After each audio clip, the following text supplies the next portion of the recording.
Bonjour à tous, alors bienvenue pour cette nouvelle émission sur ma chaîne. Alors aujourd'hui émission un peu différente car j'ai un invité de marque, un ami, donc c'est monsieur Paul Sanda. Et aujourd'hui donc on va parler d'alchimie. Donc ce sera une petite interview et en même temps une discussion cordiale, j'espère. Donc bonjour Paul. Bonjour, bonjour Pierre-Yves. Tu souhaitais que je me présente? Tout à fait. Bon, je vais dire d'abord que je suis avant tout dans la vie écrivain et éditeur. Donc là, je ne vais pas parler aujourd'hui évidemment de ça, un peu plus de l'écrivain peut-être que de l'éditeur. Dis-nous un peu quelques titres. Non, mais j'ai fait, alors en tant qu'éditeur, j'ai fait 600 livres, mais il y a beaucoup de livres de spiritualité, il y a beaucoup de livres d'art aussi, et de poésie, des choses comme ça, parce qu'en fait, le rapport entre l'ésotérisme, et dont je veux parler là aujourd'hui, et la poésie est très étroit en fait. Pour moi, c'est très proche, voilà. Et donc, en tant qu'écrivain, je me suis intéressé à plein de sujets, y compris l'alchimie, puisque là, on en discute. Peut-être que mon livre principal, quant à cette émission, ça va être l'alchimie secrète en voie sacerdotale, que j'ai fait paraître il n'y a pas très longtemps, en fait, qui est paru là. Bon, la plupart de mes livres sont chez Trajectoire, et là, il y en a un en préparation sur les fantômes, les spectres et les orbes, mais j'en ai fait pas mal, en fait, qui sont assez orientés religieux, puisque en dehors d'être écrivain dans ma vie, je suis par ailleurs patriarche de l'église de la Hélios, la haute église libérale indépendante orthodoxe syriaque, qui est une église gnostique et qui est une association cultuelle 1905.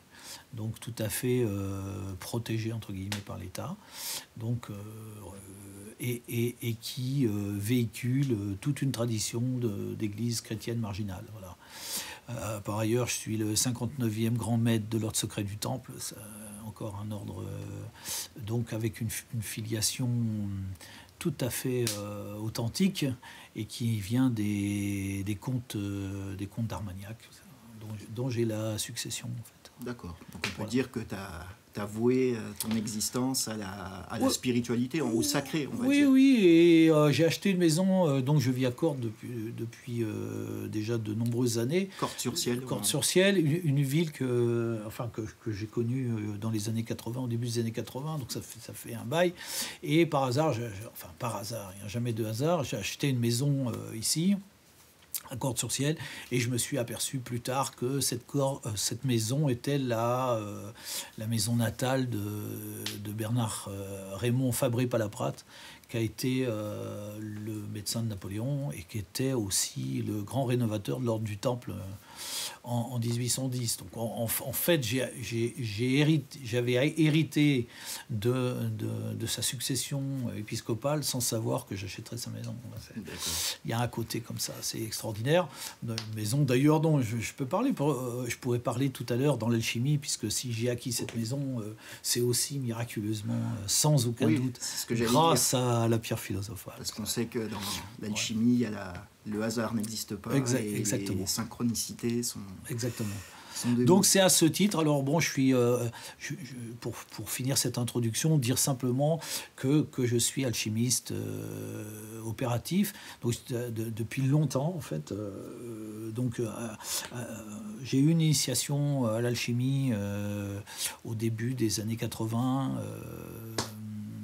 par un premier maître, et puis par un deuxième, qui est toujours vivant d'ailleurs, qui a presque 100 ans, et qui m'a enseigné après l'opérativité dans des voies plus métalliques et dans des voies plus brèves. Mais c'est de toute façon, je suis passé à l'opérativité depuis 7 ans maintenant, vraiment. D'accord, donc au laboratoire. Alors, au laboratoire et à la voie sacerdotale dont on va parler, qui est la troisième voie que beaucoup d'alchimistes ne connaissent pas, à commencer par tous ceux qui sont sur Internet aujourd'hui, qui ont pignon sur rue et qui racontent n'importe quoi, et qui oublient que le fondamental de l'alchimie, c'est d'abord, c'est au fond la combinaison ou la combinatoire entre l'oratoire et le laboratoire. Voilà. C'est-à-dire que les deux doivent être combinés. Donc la première initiation qu'on a forcément, c'est une connaissance livresque jusqu'à ce qu'on rencontre un maître qui va nous apprendre les opérations. Et puis quand on aura passé à l'opératif au laboratoire, au bout d'un moment, on va passer à des opérations beaucoup plus métaphysiques et mystiques, à l'oratoire, qui, elles, vont permettre à toutes les opérations physiques qu'on aura faites de se développer. D'accord. Ok. Ben, je vais commencer, donc j'avais mis, donc pas vraiment petite question, mais faire juste un petit historique et les origines, et je sais que tu voulais me parler du coup des deux courants de l'alchimie en Occident, quoi. Oui, alors je veux pas forcément, j'aime pas faire un historique de l'alchimie parce que pour moi c'est perdre du temps dans la mesure où on le trouve partout. Enfin, on peut trouver des très beaux livres d'ailleurs chez Taschen, chez n'importe où, enfin Oui. chez des éditeurs qui vont nous raconter, alors que l'alchimie a 5000 ans ou plus, qu'elle s'est répartie, elle a été en Chine, qu'on la retrouve d'ailleurs dans le Tao, dans le taoïsme, qu'elle a été en Inde, qu'elle s'est beaucoup développée. Alors évidemment qu'il y a eu une envolée alchimique absolument conséquente en Égypte. Donc l'Égypte a apporté toute une alchimie, et puis ensuite les Arabes qui se sont appropriés, les grands savants arabes se sont appropriés totalement cette alchimie. Alors, avant d'aller plus loin sur les deux courants en question, de dire d'abord qu'il faut toujours se rappeler que l'alchimie n'est pas l'ancêtre de la chimie, mais que c'est le contraire. Voilà. C'est-à-dire que l'alchimie est née sur la chimie. Oui. Contrairement à ce que les gens souvent pensent. Ils pensent que l'alchimie, c'est un truc, une espèce de chimie de Néandertal. Pas du tout. Alors c'est le contraire. C'est-à-dire que sur une chimie primitive, ancienne, mais qui fonctionnait déjà, avec des vrais chimistes qui travaillaient, etc., est née une métaphysique, et une métaphysique de transformation hyper chimiste d'un côté, et surtout religieuse, méditative et philosophique, qui s'est greffée là-dessus. Alors, on va dire que c'est parce que ces chimistes-là étaient des savants qui sont devenus des alchimistes. Ok. Voilà. Et moi, alors ça, je te dis ça, j'ai lu ça dans René Guénon, qui voit même la chimie moderne comme une dégénérescence de l'alchimie, et il met comme aïeux à la chimie moderne les souffleurs ou les brûleurs de charbon de la Renaissance, qui essayaient donc de faire de l'or vulgaire, on va dire. Oui, tout à fait. Mais bon, ça, on va y revenir tout à l'heure, mais oui, bien sûr, exactement. Alors, donc, on va dire que la métaphysique, cette métaphysique est venue se greffer sur la chimie. Donc ce sont des savants qui sont des métaphysiciens, puis des religieux, des mystiques, etc., et des philosophes, et aussi alors on va le voir plus profondément, donc des gens qui vont travailler non seulement la transformation de la matière physique, mais aussi la matière psychologique, voire la matière intérieure de l'âme. Voilà, c'est ça qui va nous intéresser. Alors, ces courants, ce sont en fait, il y a deux grands courants de la rentrée en Europe, parce que donc ça arrive par les Arabes, et ça va se répandre par deux grandes entrées. Donc une qui vient par les Arabes qui vont monter en Espagne, donc ils vont arriver en Andalousie, etc., qui vont envahir le sud de l'Espagne, et c'est ce courant-là qui va monter jusqu'en France par l'université de Montpellier, par exemple. Donc des très grandes universités de médecine, etc., qui vont utiliser la science arabe. Et puis un autre courant qui va monter vers Prague, vers l'Est, vers tout l'Est, là. Et donc il y a une alchimie qui va arriver par là aussi. Dans tous les cas, il y a des érudits qui vont ramener d'Orient les traités arabes pour les manifester en Occident. L'ordre du Temple a été un des grands transmetteurs en fait de cette alchimie opérative et de ces manuscrits, disons, d'alchimie anciens, parce que au contact, les Templiers au contact des Arabes en Orient ont compris la science arabe et se sont dit que c'était un trésor immense et qu'il fallait l'amener en Occident. Ouais. Donc le premier, on va dire, aux environs du XIIe siècle, le premier grimoire d'alchimie est arrivé, le grimoire de Maurienus est rentré donc en France, et l'ouverture finalement de toute une science qui vient, alors science plus ou moins cachée, occulte, etc., puisque les Templiers vont aussi, en amenant l'alchimie, vont amener ce qui est au cœur de l'alchimie, c'est-à-dire la gnose, donc qui veut dire connaissance, hein, qui est une pensée philosophico-religieuse très particulière et qui est à l'intérieur de l'alchimie même. C'est-à-dire que les métaphysiciens dont j'ai parlé tout à l'heure, qui font de l'alchimie, sont avant tout des gnostiques, donc des gens qui ont une connaissance particulière. On pourrait d'ailleurs élargir ça à toutes les sciences traditionnelles. C'est-à-dire que toutes les sciences traditionnelles, il y a toujours un aspect spirituel attaché à l'aspect technique. Bien sûr, les Arabes amènent tout un tas d'autres traités, de mathématiques, de médecine, etc. Et on retrouve tout ce que je suis en train de raconter dans tous ces traités-là. Oui, qui était déjà présente chez les Grecs aussi, l'alchimie. Et souvent, les Arabes ont récupéré les manuscrits grecs ou alexandrins. Et nous, on a récupéré dans un deuxième temps ces manuscrits et on les a traduits de l'arabe, quoi. Et juste un petit rappel, ça c'est très connu, mais alchimie, ça vient de alchémia, qui veut dire la chimie. C'est pas al, justement, là, tu parlais des... Il y a certains qui disent c'est la chimie de Dieu, et non, al c'est l'article en arabe, et alchémia, donc ça veut dire la terre noire, et c'est l'ancien nom de l'Égypte chez les Arabes. C'est le plus probable, cette terre noire d'ailleurs, qui a un rapport vraiment particulier. Alors les vrais opératifs dont je parle, ils comprendront de quoi il s'agit. La terre noire a une importance très importante dans l'alchimie. Oui, on peut parler, la terre noire, c'est la matière première des alchimistes. Ah oui, mais cette matière première est un secret et dont on va parler tout à l'heure. D'accord, alors j'aurais... moi je vais mettre les deux pieds dans le plat. Ouais. Moi j'ai lu, on va dire, que la matière première des Occidentaux était l'antimoine, et que la voie orientale était une matière première plus subtile qui était le cinabre. Alors, je voulais savoir, toi, qu'est-ce que tu as à me dire par rapport à ça ? Ah, mais moi, je ne révélerai pas ici la matière première. Donc, effectivement, le fait qu'on travaille, par exemple, dans une voie métallique, on va travailler sur l'antimoine, effectivement. Que dans certaines voies, on va travailler sur le cinabre, c'est exact.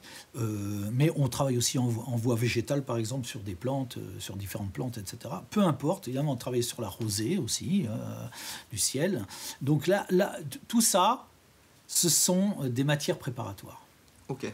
C'est-à-dire qu'il va falloir bien savoir travailler l'antimoine, ou bien savoir travailler le cinabre, ou bien savoir travailler la rosée, mais alors dans un cycle très complexe, savoir pour pouvoir fabriquer une pierre philosophale à partir de la vraie matière, qui est évidemment le plus grand secret jamais révélé. Et évidemment, là encore, vous ne trouverez pas ce secret révélé sur le web. C'est-à-dire que jamais la matière première ne sera révélée par les alchimistes. Elle ne peut être révélée que d'adepte à adepte. Voilà. Oui, voilà. Et aussi parce qu'il faut y mettre du sien. C'est-à-dire que ce n'est pas un savoir extérieur. C'est absolument pas un savoir extérieur et c'est quelque chose de très compliqué. De toute façon, quand on va rentrer dans la chimie, on va en parler tout à l'heure, c'est un cycle très long. Donc on y met sa vie et donc l'enjeu est trop grand pour galvauder quoi que ce soit. On va être renvoyé. Alors c'est la seule chose que je ne vous dirai pas, parce qu'en fait tout le reste je vais vous le dire. Okay. Bon, mais parce que ça c'est vraiment le saut impossible, quoi, si on veut, qui ne peut être transmis que parce que sous forme d'une certaine révélation à un moment donné. Donc ça fait partie de l'initiation même de l'alchimie de ne pas savoir la matière et donc justement d'être obligé d'expérimenter sur ce que tu as dit tout à l'heure, sur l'antimoine, sur le cinabre, sur d'autres matières pour comprendre tout ce qui va se passer pour que quand on va travailler avec la vraie matière, on ne se fasse pas piéger, qu'on ne fasse pas n'importe quoi. Ok. D'ailleurs, on peut parler de ça, c'est que les textes alchimiques sont très obscurs en fait. C'est-à-dire que on va parler du mercure, du soufre, mais suivant les auteurs, ça ne voudra pas parler du même principe. Exactement. Donc, d'ailleurs, moi j'aurais tendance à penser que ces textes alchimiques sont plus pour nous mettre dans un état d'esprit que vraiment des recettes pures et dures? Je vais répondre comme agnostique, je vais dire oui et non, oui et non. Oui, bien sûr, ça sert à ça aussi. C'est toujours aussi. C'est-à-dire qu'il ne faut pas croire que dans un grimoire, on peut prendre n'importe quel grimoire, on prend la Sainte Trinosophie du comte de Saint-Germain, on prend ce qu'on veut, n'importe quel grimoire ancien va avoir son propre langage. C'est un fait. Donc l'alchimiste va utiliser son propre langage. Ce qui est mercure ici sera soufre ailleurs, dans un autre livre, etc. Il y a d'ailleurs Dom Pernetti et Salmon avant lui ont fait des dictionnaires mytho-hermétiques dans lesquels il y a 200 noms pour la pierre philosophale, etc. Voilà. C'est-à-dire que suivant les grimoires, voilà. Mais le fond, lui, dont on peut parler là, le fond est toujours le même en fait. C'est simplement la matière première qui est voilée. Ça on l'a compris avec ce que j'ai dit tout à l'heure. Donc on voile la matière première et suivant les degrés d'implication d'alchimiste ou de ce qu'il veut comprendre, il va donner plus ou moins des pistes pour qu'on la trouve. D'accord. Alors, plus ou moins des clés. Alors, toutes les clés, c'est vraiment du rébus, de l'embrouille, pour qu'on soit effectivement en état second. Donc tu as raison, c'est-à-dire dans un état de recherche profond pour se dire, bon, il faut que je arrive à pister ça, etc. Alors il y a toute une échelle de Jacob, on va dire, avec des degrés, dont je vais en parler peut-être tout à l'heure, et qui nous emmène peu à peu, alors on va dire, pour ne rien... Pour ne rien manquer, il y a d'abord une trilogie qui serait autour des trois principes de la messe, mais ça on va en parler. Ensuite de la conjonction, donc tu l'as dit, le mercure, le soufre, le sel, bon voilà, pour arriver à, de manière déguisée. Alors ce qui est intéressant, c'est que cette matière première dont on parle, par exemple, elle est affichée sur certaines églises, peinte dans certaines églises d'Occident, et en particulier dans des églises bénédictines du XIIe siècle, on en trouve la trace. Voilà. Donc il y a des indices. Donc souvent, un indice ou dans un grimoire va emmener la personne à aller dans ce lieu pour voir s'il a les yeux, s'il est capable de voir.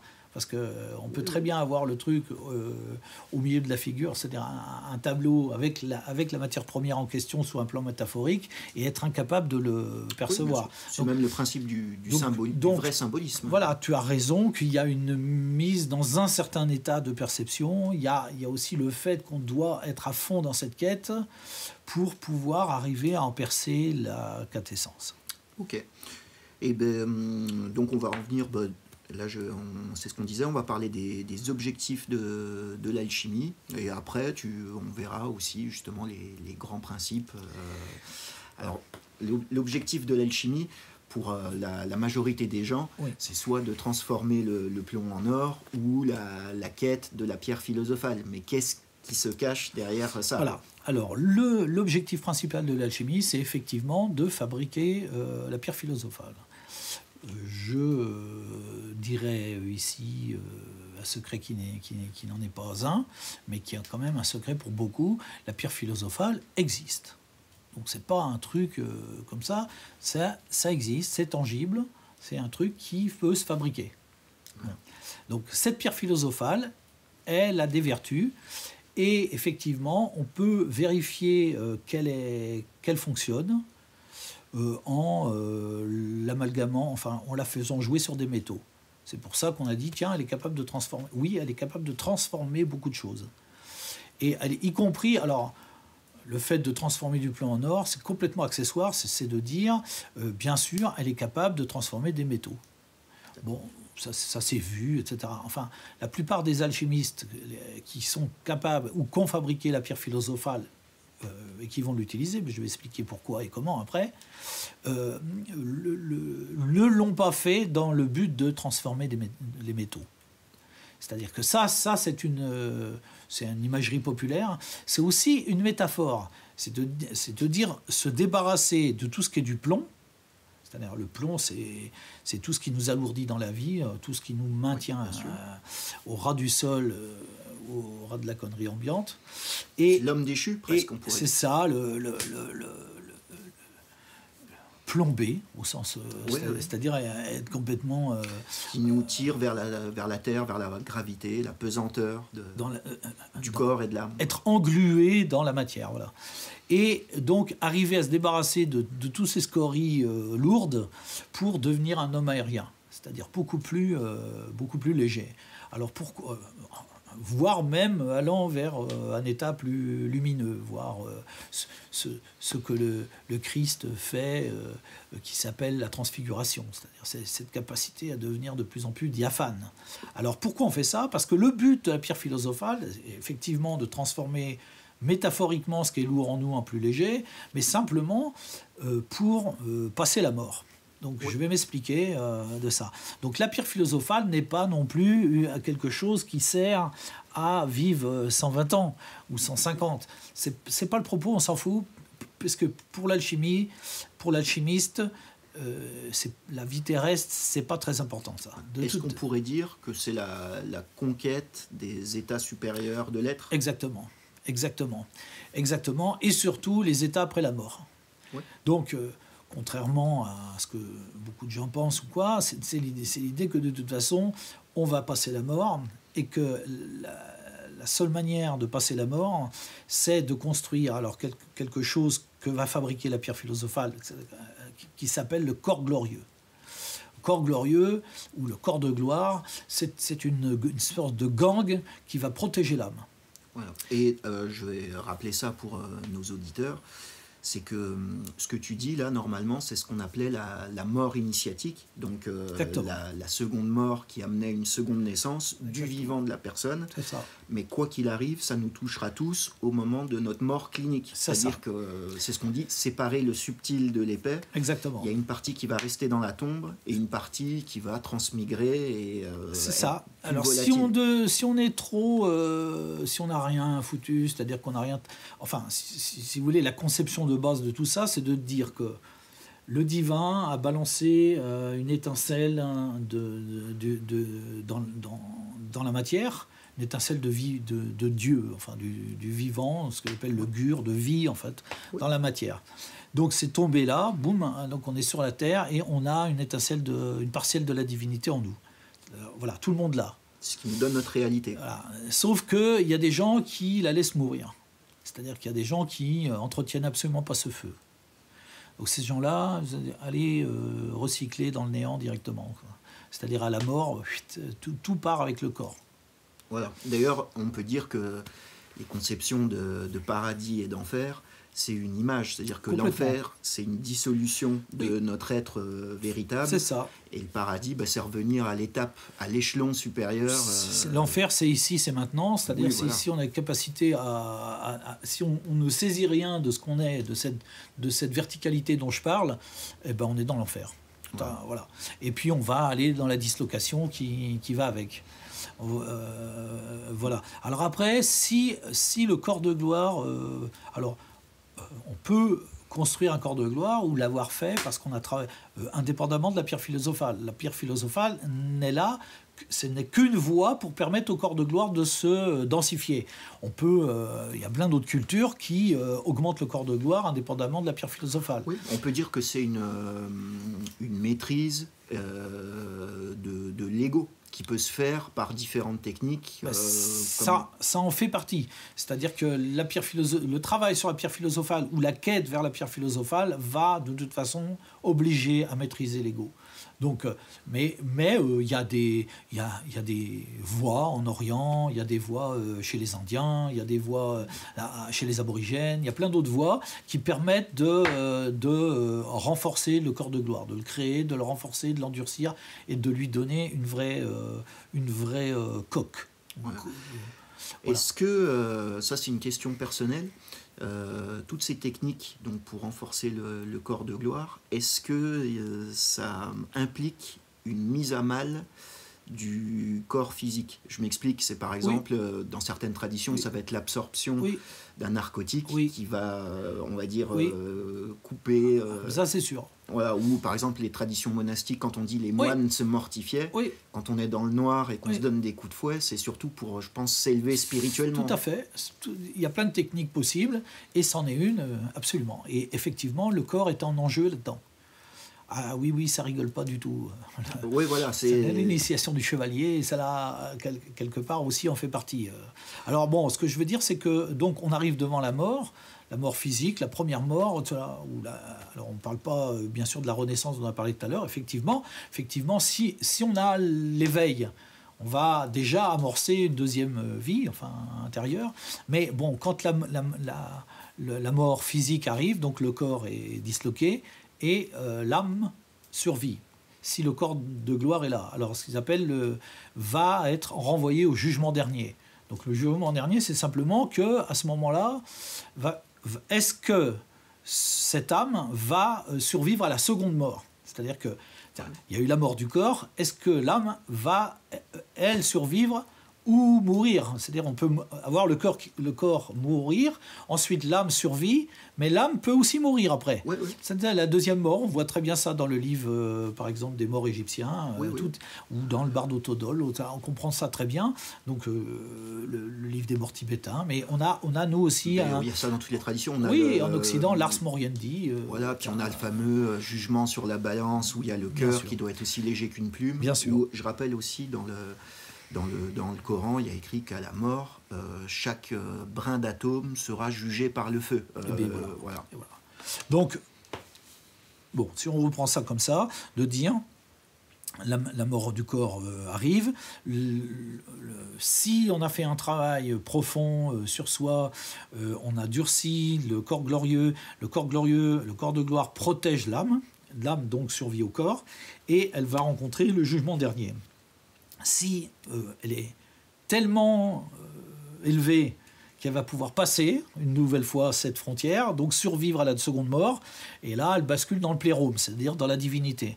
Si elle n'est pas capable de ça, c'est ce qu'on appelle le purgatoire, c'est-à-dire que elle est renvoyée dans l'intervalle, c'est-à-dire entre les deux, entre cette mort et la vie. C'est ce qu'on appelle, c'est d'où les fantômes, etc., après les manifestations. Donc là, on peut errer dans... c'est pas le propos aujourd'hui, mais voilà, on peut rester 107 ans, là, parce qu'il n'y a pas de temps, donc c'est 500 ans, pour régler des problèmes qui n'ont pas été réglés avant. Voire même se disloquer et recommencer un cycle, une réintégration.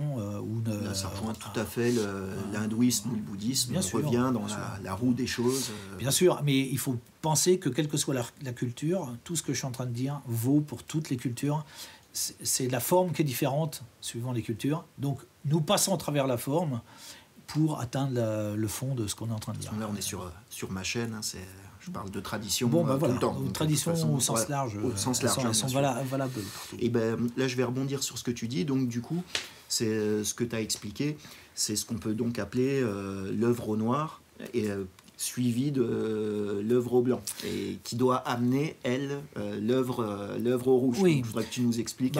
Ça peut se lire à différents degrés, parce que c'est aussi pendant la fabrication de la pierre philosophale qu'on va obtenir ces trois choses. C'est-à-dire qu'on va prendre une matière, on va la putréfier, et on va enlever toutes ses scories. Ensuite, on va la laver et la purifier nombreuses fois. Elle va devenir blanche. Et ensuite, on va la réincruder pour obtenir la matière au rouge. D'accord. Donc ça vaut aussi pour ce que je veux dire, ça vaut aussi pour les opérations les plus concrètes. Après, métaphoriquement, ça vaut aussi à tous les autres niveaux. Oui, bien sûr. Ça vaut au niveau de transformation en nous, débarrassons-nous du noir et du lourd en nous pour atteindre un état de lumière, de translucidité, voire d'élévation angélique. Voilà, et d'ailleurs, est-ce que, c'est encore une question, c'est que cette pierre philosophale ou ce travail directement sur les métaux, donc doit avoir une répercussion sur nous-mêmes, mais on sait que notre sang et notre corps est plein de métaux. Donc on va dire que la pierre philosophale va refléter ce qui se passe à l'intérieur de nous-mêmes, mais j'allais dire même physiologiquement parlant. Exactement. C'est-à-dire qu'il y a, il y a aucune rupture dans ce qu'on est en train de dire entre les choses. C'est-à-dire que ça soit sur un plan totalement concret, ou sur un plan philosophique, ou sur un plan religieux, etc., c'est toujours le même fonctionnement. Si on prend le calendrier grégorien, et donc la vie du Christ, la mort, la naissance, la passion, j'allais dire le mercredi des cendres, l'ascension, tout ça sont des métaphores de ce qui se passe à l'intérieur de nous et ce qui se passe aussi à l'intérieur de la Tanor et du Creuset. Oui, tout à fait. De toute manière, symboliquement parlant, le Christ, c'est notre. Alors, il y a trois voix. Il y a trois voix, trois voix qui sont complémentaires dans ce que je suis en train de raconter. Donc, des voix qui complètent l'alchimie. C'est-à-dire, donc, dans l'alchimie, il y a aussi trois voix. Donc, je l'ai dit un peu. Donc, il y a une voix sèche qui va travailler, qui est une voix brève qui va travailler à partir des métaux, qui va vite dans un premier temps. Il y a une voix humide, une voix plus longue qui va travailler à partir des végétaux dans un premier temps. Et ces deux voies vont converger à leur vitesse pour se retrouver dans une troisième voie qui s'appelle la voie sacerdotale. C'est-à-dire que toutes les voies matérialistes. Alors, ce qu'on voit sur Internet, on voit souvent des gens qui font des opérations chimiques, on va dire, de souffleurs, comme tu as dit tout à l'heure. Donc, des opérations de chimie, très bien d'ailleurs, de l'aspagérie, tout un tas de distillation, d'obtention d'huile, d'alcool, de tout un tas de choses. Bon, c'est très bien, je n'ai rien contre ça, mais ça, c'est pour l'alchimiste, ce n'est que la première phase. C'est-à-dire qu'il y a un moment où ces matières vont devoir être amenées, alors là, dans un athanor. Alors, faut savoir qu'il y a un athanor, et un premier athanor qui est donc un espèce de four dans lequel on va travailler toutes ces matières. Ouais. Et ensuite, on va sortir les matières et les amener dans un autre athanor, qui est un athanor en voie sacerdotale, qui est dans un autel, dans une chapelle, dans une église. Donc, on va amener ces matières-là. Et le travail spirituel va prendre le dessus cette fois. Et c'est la descente de l'esprit, c'est-à-dire la capacité qu'a l'être humain de dialoguer avec la divinité, qui va faire descendre l'esprit sur la matière. Et c'est cet esprit divin qui va transformer la matière jusqu'à ce qu'elle devienne une pierre philosophale. C'était ça ma question. C'est-à-dire qu'à la voie sacerdotale, donc cette troisième voie, cette voie ultime, nécessite une influence spirituelle, ce que les musulmans appellent une baraka. Oui. Donc là, on peut dire presque les deux premières voies, c'est on part d'ici-bas pour monter, pour au bout d'un moment ne plus rien faire et attendre que ça descende d'en haut. Exactement, c'est exactement ça. Alors, la voie de la chevalerie, par exemple, dans la quête de la chevalerie, il y a d'abord une chevalerie d'épée, on devient chevalier par une tradition, et ensuite, on doit partir à la quête du Graal. Le Graal qui est un calice et dans lequel effectivement va apparaître cette matière première de la pierre philosophale. Bon, alors il y a des échelons pour la montée, donc il y a une compréhension, comme je viens de le dire, profonde dans la chevalerie de la messe, c'est-à-dire du fait que dans la messe il y a une transsubstantiation, donc c'est la même chose, c'est une transformation, une transmutation des choses, et que pour obtenir cette transmutation, on passe par un effet de l'Esprit Saint. Donc il y a des matières au départ symboliques ou réelles pour ce qui est du pain et du vin, et ces matières-là vont par une transmutation spirituelle devenir sang, et corps. Donc vont devenir.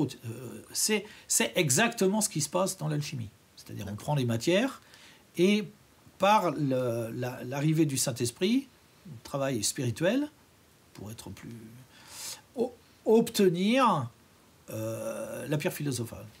La pierre philosophale qui, à un moment donné de la quête, alors je reprends en résumé en disant je suis chevalier, je suis une quête.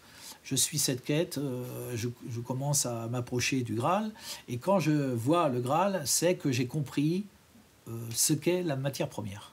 Voilà. À ce moment-là, je prends la matière première et je deviens un sacerdote, c'est-à-dire un prêtre.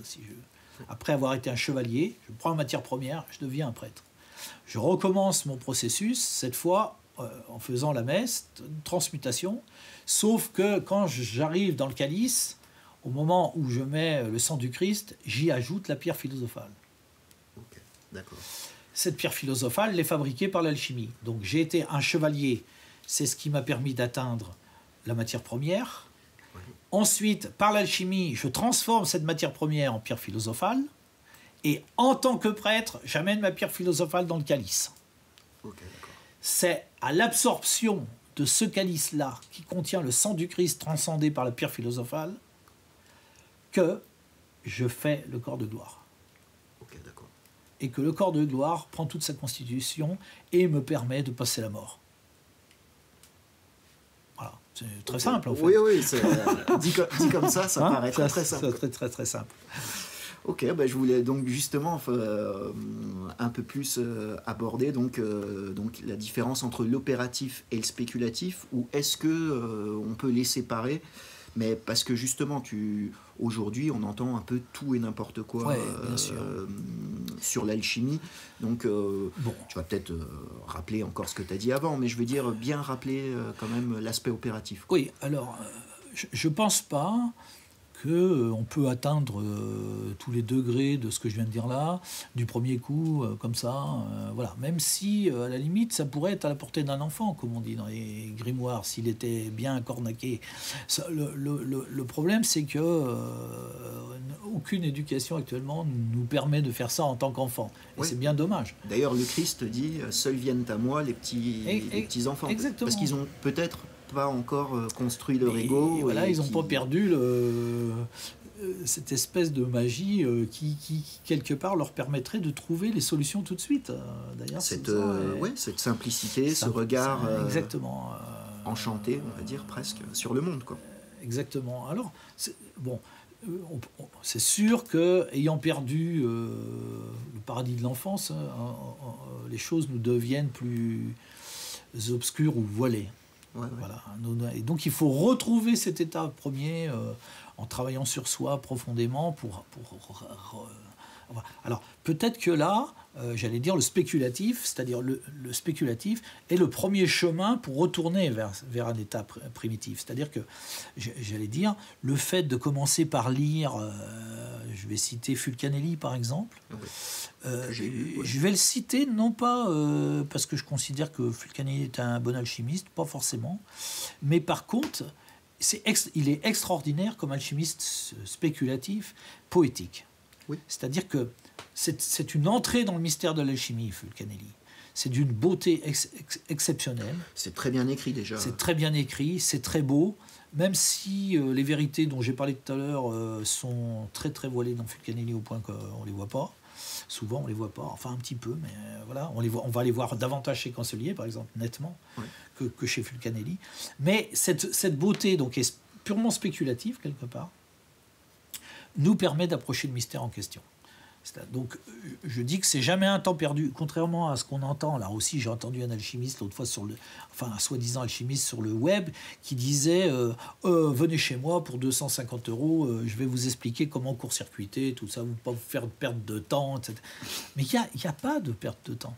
C'est-à-dire que de toute façon, oui, c'est une progression. Donc, par exemple, par exemple, si vous prenez la voie végétale.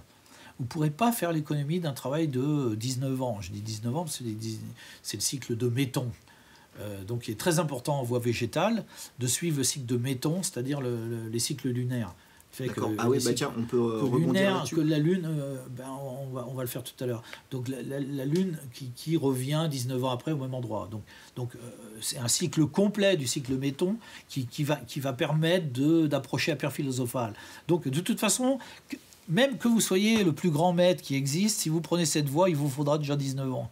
Donc c'est pas la peine de faire le malin. Enfin, je veux dire, en disant, je vais vous donner un hélicoptère, vous allez monter directement sur la colline. Ça n'existe pas, ça. Ça n'existe pas. Alors après, il y a des grands saints, il y a des gens qui ont tout de suite ont l'incarnation, j'allais dire immédiate de la pierre. Alors le Christ en fait partie, il y en a eu d'autres, mais bon, un type comme Maître Philippe ou j'en sais rien, ou Krishnamurti sont des gens qui sont profondément alignés d'eux-mêmes. Et voilà.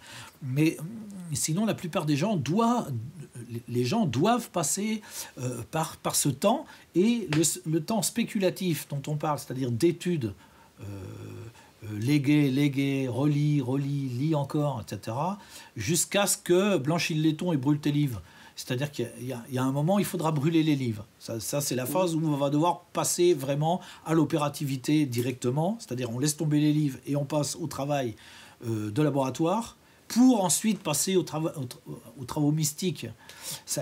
Il y a un moment, il faut laisser. Mais c'est cette culture-là qui va nous faire approcher le mystère. Faut pas, en lisant Fulcanelli, on ne perd pas son temps.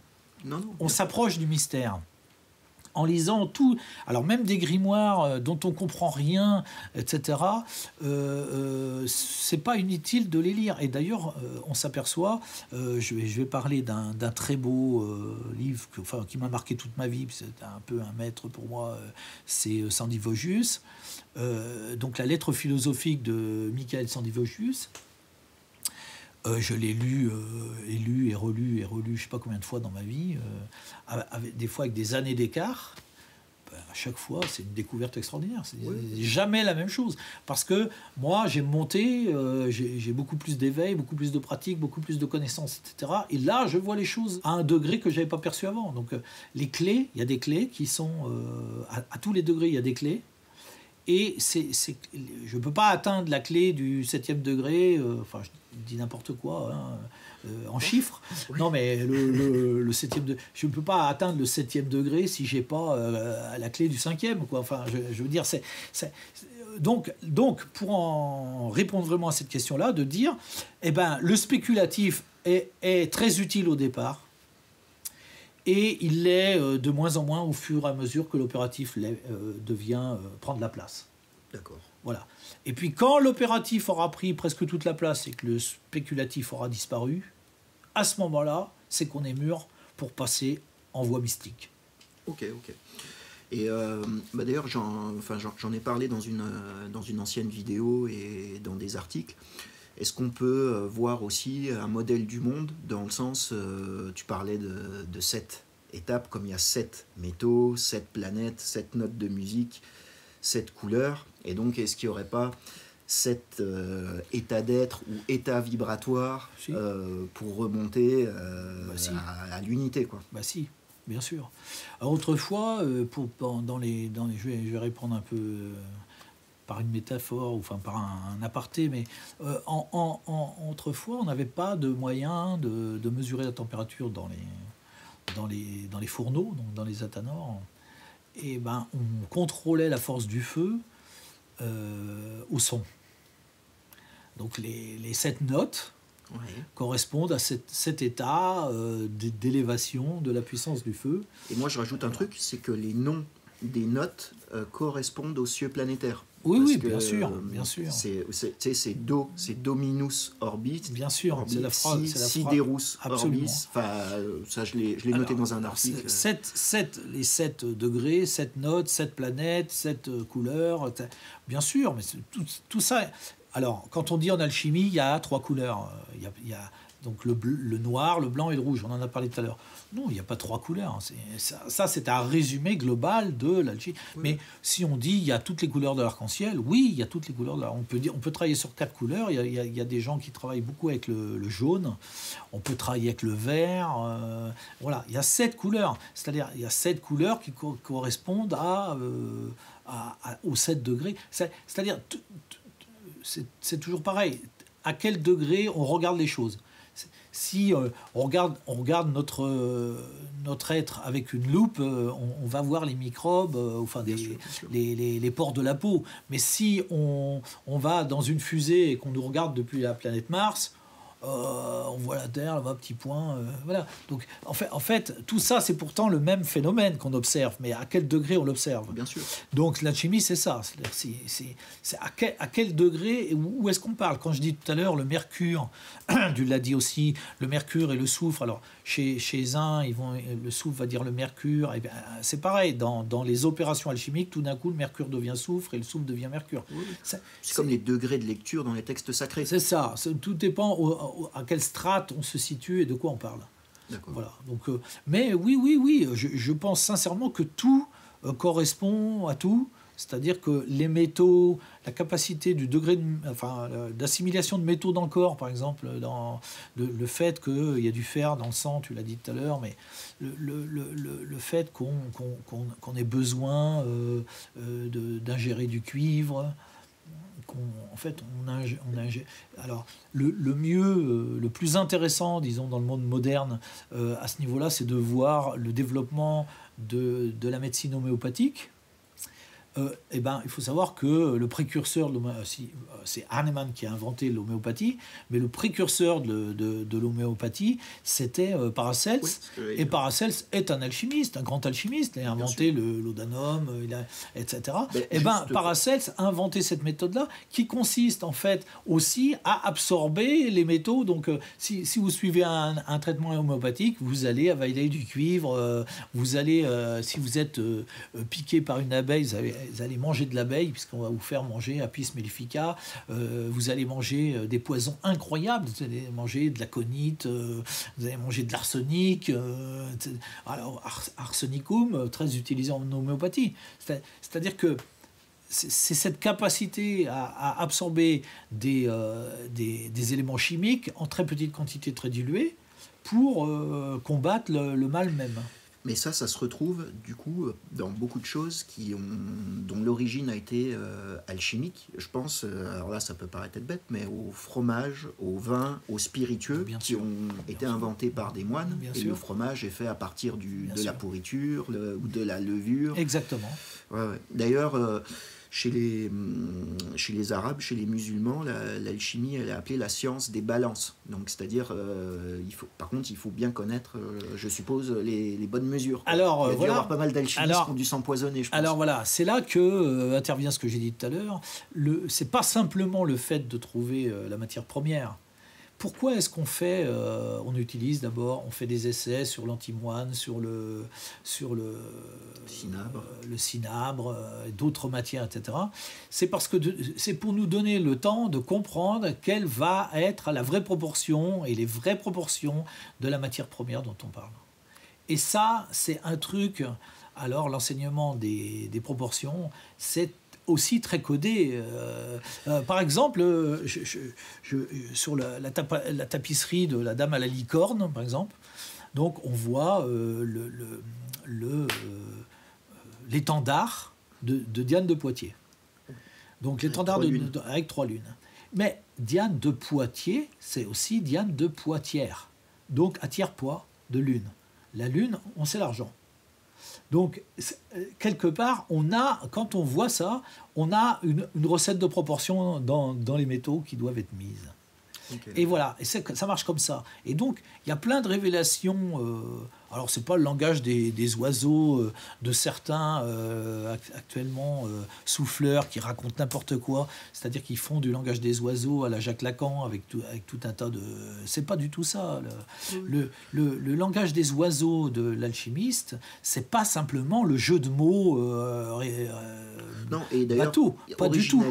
La langue des oiseaux, c'était la langue de Adam au paradis. Bien Donc sûr. On en revient encore à une notion de sauvetage de l'âme. Elle va se voiler derrière tout un tas de choses. Quand je dis, par exemple, les 2 archanges qui sont les sciences, parce que je dis, voilà, par exemple, un exemple de langue des oiseaux. Donc, Michel, l'archange Michel, quand on voit l'archange Michel, Michaïl, alchimie.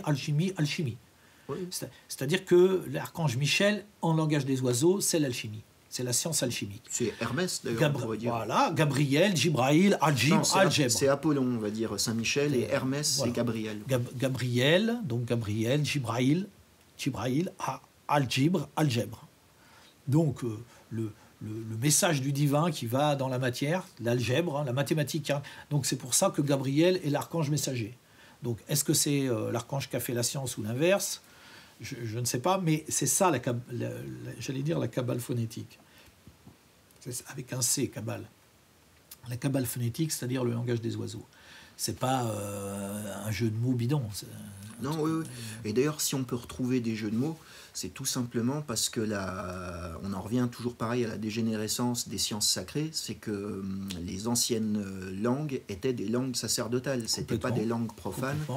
Et donc dans le français, on va retrouver du latin, du grec, de l'arabe, qui n'étaient pas, c'est pas des mots au hasard, quoi. C'est exactement. Alors Paul, donc on va continuer. Je vais faire une nouvelle petite question donc, par rapport à ce que tu as dit avant.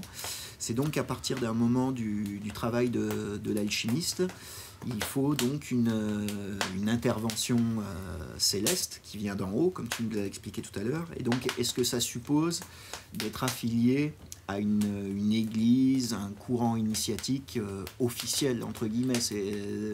On sait que le travail de l'alchimiste est solitaire, mais est-ce qu'à partir du coup d'un moment, il faut aller dans une église instituée, quoi. Une fois de plus, je vais répondre oui et non. C'est-à-dire que on peut très bien penser que quelqu'un continue sa quête tout seul, et il y en a qui le font très bien. C'est-à-dire que si la quête est solitaire, il faudra être une sorte d'ermite, c'est-à-dire qu'il y a un moment quand même, il faudra bien devenir soi-même prêtre. Donc c'est simplement ça, mais je dis simplement, en même temps c'est une grande exigence. C'est-à-dire qu'il faut transformer sa vie en une sorte de travail monastique ou spirituel intérieur à un point tel que d'être prêtre. Alors, il y a des gens qui sont très heureux d'une voie solitaire et qui arrivent très bien, et jusqu'au bout, et qui s'en contentent, et qui au contraire irradient avec ça, enfin voilà. Et puis il y a des gens qui préfèrent de temps en temps trouver des groupes. Donc il y a des possibilités, puisque j'ai dit tout à l'heure, il existe des églises gnostiques qui travaillent l'alchimie, des églises, et c'est pas simple, c'est pas forcément d'être affilié ou simplement de venir de temps en temps, quelques fois par an, travailler avec des groupes, avec des gens qui sont dans la même démarche ou la même recherche. Il y a un côté stimulant et une recherche, voilà. Et puis il y a des gens qui, eux, préfèrent peut-être encore plus être plus souvent ensemble pour des travaux plus collectifs, parce qu'il faut savoir qu'il y a des alchimistes qui travaillent tout seuls, il y a aussi des alchimistes qui travaillent à deux, par exemple. Ça, c'est assez courant dans les couples, par exemple, des couples. C'est-à-dire que les deux font un travail alchimique, donc ils vont faire un travail alchimique à tous les niveaux, y compris sur le plan intérieur, érotique. Oui, on retrouve ça avec Flamel et Pernel. Exactement, c'est un très bon exemple. Donc, il y a le travail tout seul, il y a le travail à deux. Il peut y avoir le travail en groupe. Ça, c'est à la personne de trouver sa voie. C'est-à-dire, qu'est-ce qui va lui apporter une voie, la voie la plus juste par rapport à sa démarche. Ok, d'accord. Et quand tu dis, quand tu dis prêtre, c'est d'un point de vue, je suppose, quand même relativement symbolique. C'est-à-dire que tu es l'intermédiaire dans ce monde, en fait. Un intermédiaire désindividualisé. Oui, mais en même temps, assez vrai aussi, parce qu'il ne faut pas oublier qu'il ne faut pas nier la tradition dans laquelle on est. Donc, par exemple, ici en Occident, cette alchimie dont on parle s'est développée dans une culture judéo-chrétienne, et donc le christianisme est un moteur fondamental de cette démarche. Donc quand je dis prêtre, c'est bien aussi un prêtre investi du christianisme en tant que foi mystique, en tant que mystique, en tant que métaphysique, en tant que philosophie, et surtout en tant que recherche spirituelle et ésotérique. Alors là, tous les chrétiens ne se reconnaissent pas forcément dans cet ésotérisme-là. Non, surtout à notre époque, quoi. Voilà. Mais il ne faut jamais oublier que, en tout cas pour les gens dont on parle, que ce christianisme est un christianisme profond, extrêmement est un christianisme de foi, mais est aussi un christianisme ésotérique, c'est-à-dire caché, intérieur, et initiatique. Ça, j'ai aucun mal avec ça, parce que moi qui m'intéresse au Moyen-Âge, on en discutait tout à l'heure, au Moyen-Âge, toutes les œuvres artistiques, scientifiques, enfin tout ce qu'on trouve même chez les guerriers, est lié au monde monastique qui est lié à l'Église. Il n'y a pas de chercheurs indépendants de l'autorité d'une Église, quoi. C'est ça. Et donc du coup, ça va m'amener, d'ailleurs on va plus ou moins finir par ça peut être long, hein, mais c'est quelles répercussions sur nos vies en 2019, sachant qu'on est dans un monde totalement matérialiste et déspiritualisé, on va dire. Et quels conseils tu donnerais Ce qui est intéressant, c'est de se rendre compte à quel point l'alchimie, déjà, donne à l'alchimiste exactement ce dont il a besoin. Donc, c'est-à-dire que quand on est vraiment en adéquation avec son travail intérieur, il n'y a pas de problème de matérialité. Donc, ça ne veut pas dire que l'alchimiste est riche, ça veut dire qu'il a exactement ce dont il a besoin. D'accord. D'ailleurs, c'est rigolo parce que moi, personnellement, depuis que je me suis lancé dans l'écriture, alors moi je mets ça plus ou moins sur des coups du destin ou quoi que ce soit, mais j'ai été facilité au niveau matériel. Je demande pas grand chose, mais j'ai eu des moments où j'étais dans le creux de la vague, je me suis dit tiens, il faut que j'aille, je sais pas, travailler à l'usine, là c'est fini l'écriture, et puis paf, finalement, voilà. tout se goupillait bien. Tout se goupille bien. Quand j'ai dit au début que cette maison était venue à moi, je suis un écrivain, mais d'abord avant tout un poète dans la vie. Un poète, ça gagne pas forcément bien sa vie. J'ai pas eu de fortune, mes parents n'étaient pas des gens riches, etc. Mais la maison est venue à moi et par miracle, j'ai pu l'acheter. Alors je dis par miracle, c'est parce que les choses se mettent comme elles doivent. Donc, pour répondre à ta question, on est dans un monde ultramatérialiste. Plus on va aller vers l'ultramatérialisme, plus le combat est perdu. Ouais. C'est-à-dire que plus on va vouloir plus, tout le temps plus, plus on s'éloigne de tout ce dont on est en train de parler. Ce que tu dis, ça rejoint parfaitement la doctrine hindoue de l'action sans désir. Oui, on fait ce qu'il y a à faire sans attendre le fruit. Surtout pas en attendre quoi que ce soit. De toute façon, je vais dire aussi un principe de base qui est quand deux voies se présentent, il faut toujours choisir la plus difficile. Ça c'est un des principes de l'alchimie, hein. C'est un des principes de base de tout travail ésotérique. Donc si on est habitué depuis le début à prendre la voie la plus difficile, les choses vont toujours advenir comme il faut par surcroît, parce qu'on sera tout à fait aligné. C'est-à-dire qu'il y aura une réalité du développement de l'être dans son élévation. Donc on est automatiquement relié à la divinité, ou la divinité est reliée à nous, où il y a une circulation entre les deux, etc.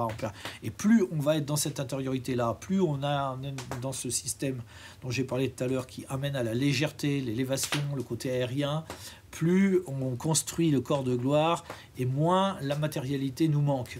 Bien sûr, moi j'aurais tendance parce que je suis très platonicien, comme tu sais, à parler de la connaissance de soi-même, c'est-à-dire savoir qui on est, et faire les choses en fonction, j'allais dire. C'est vrai, on n'a pas parlé... On est tous uniques, quoi. On apporte tous la trace de l'unité. Absolument, on n'a pas parlé de l'alchimie sur un plan philosophique à ce niveau-là depuis le début, mais quelque part, bien sûr que le connais-toi toi-même est un pilier fondamental du travail alchimique. C'est-à-dire que de toute façon, tout ce que je vous ai dit tout à l'heure sur l'opérativité, etc., cette exigence de confrontation à la matière, c'est l'exigence de la confrontation à soi-même, de toute façon.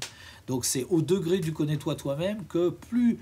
Alors, il faut accepter de se mettre en adéquation avec ce qu'on est. Et ça c'est pas évident. Il y a des gens qui auraient pu avoir une vocation de ceci, ils ne l'ont pas prise pour X raisons. Ça sera toujours des mauvaises raisons. C'est-à-dire que ce sera toujours des mauvaises raisons. Et alors là, la matière ou la matérialité devient un problème.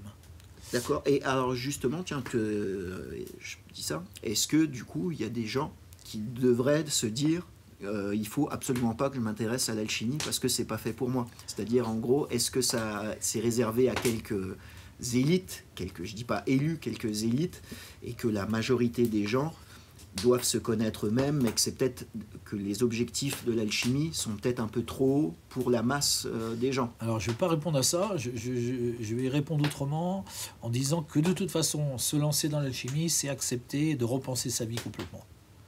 Donc, c'est une sorte d'introspection qui va mener à une sorte de thérapie, mais qui n'est ni de l'introspection, ni de la thérapie. Parce qu'il y a en fait un dialogue avec la divinité qui n'existe pas dans la thérapie ou dans l'introspection. Mais, dans tous les cas, ça va obliger à une remise en cause complète de tout son système intérieur. De tout son système. Donc, est-ce que les gens sont prêts à abandonner une forme de sécurité pour acquérir une liberté qui, dans un premier temps, est hypothétique, sachant que cette liberté coûte très cher, puisque, dans un premier temps, ça voulait dire se dépouiller de tout un tas de choses. Après, les choses reviennent par surcroît.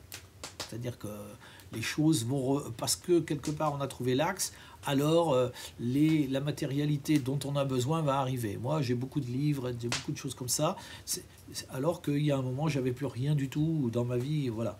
Mais ces livres sont venus plus tard, ils sont venus à moi. C'est-à-dire, quand j'en ai eu besoin, ils sont venus. Quand j'ai eu besoin d'avoir cette maison, elle est venue à moi. Quand j'ai eu besoin, n'importe, que j'ai besoin voilà, alors j'allais dire de manger, j'ai toujours à manger, voilà. Mais je ne mange pas trop. Alors, c'est toujours la même histoire. C'est-à-dire, sommes-nous raisonnables par rapport à ce qu'on a ou nos besoins Ah bah là, tu prêches un convaincu. Voilà. Donc, c'est cette capacité. Si on est capable à se regarder en face, à avoir quelque chose de profondément raisonné qui nous correspond, les choses ont lieu. Et donc, on n'est absolument pas englué dans la matière. Je dirais que l'alchimiste n'est pas et ne sera jamais un révolutionnaire, pour répondre un peu à tes questions de société, mais il sera toujours un rebelle. Ouais. Il sera toujours un rebelle à tout système collectif enfermant, à tout système... donc ça correspond aussi, je dis, est-ce qu'il faut être en église, en groupe, etc. Oui, mais on y va pour soi. C'est-à-dire être ensemble 5 fois dans l'année pour partager des expériences, pour montrer « Ah, t'as vu, j'ai fait ça, qu'est-ce que t'as obtenu toi ?» On partage les travaux, on fait la messe ensemble, on dit la messe ensemble, on prie ensemble, on s'élève ensemble. C'est très bien. Il n'y a aucun engagement d'emprisonnement, quoi que ce soit là-dedans. Je me ressource parce que les autres aussi peuvent m'apporter quelque chose et je peux échanger avec eux. Voilà, ça sert à ça. Après, retour à la liberté et au refus absolu de se faire enfermer dans quoi que ce soit. Ouais, très, très intéressant. Et du coup, ma dernière réflexion, ça rejoint toujours ça. Est-ce que notre contexte socio-historique actuel fait partie du plan divin pour, j'allais dire, titiller les gens de plus en plus, de moins en moins leur faciliter la vie dans la matière, pour les amener à se connaître eux-mêmes et à sauver leur âme, en fait. Comme une œuvre au noir collective et socio-historique. Alors voilà, le fait qu'on a toujours une machine à laver qui pète, un frigo, tout un tas de matières qui n'existaient pas et qu'on est là, on est sans arrêt, nous encombre en fait de matière. Alors devant ça, il y a deux solutions. Soit se débarrasser de cette matière, disons de s'en alléger le plus possible, soit de gagner encore plus de matière pour en avoir encore plus, etc. Alors, je sais pas, de toute façon, ça va forcément pousser les gens à une réflexion profonde. Ceux qui veulent réfléchir. Voilà. Moi, j'ai tendance à penser que c'est une minorité, quand même. Ça, c'est mon côté peut-être pessimiste. Et j'allais dire, c'est peut-être aussi pour ça, toutes ces recherches, du coup, sur le transhumanisme augmenté, c'est des gens qui ont besoin d'un apport, on va dire, extérieur pour ne pas se connaître soi-même, parce que c'est très difficile, la connaissance de soi-même. Complètement. Moi, je vais conclure pour ma part, de manière peut-être un peu étrange, mais je vais dire que avant le Christ, l'avènement du Christ, on était dans l'ère du Père. Avec le Christ, on est dans l'ère du Fils, et que moi, j'attends avec empressement l'ère du Saint-Esprit. Pareil, comme Joachim de Flore. Voilà. Très bien, très bien. Eh ben écoutez, voilà, c'était une petite discussion au coin du feu qui crépite. Ouais, on l'a entendu crépiter bien. Voilà, donc comme d'habitude, pouce bleu, abonnez-vous et des commentaires courtois sous la vidéo. Et donc je reviendrai encore pour faire quelques petites vidéos. Je te dis merci Paul. Avec plaisir, à bientôt Pierre-Yves, et merci d'être venu effectivement à côté de mon feu pour m'interviewer sur ce sujet profond. Ok, et merci Nance pour la prise de son. Ah voilà. Merci bien. Voilà. Allez, à bientôt et bientôt. bonne continuation à tous.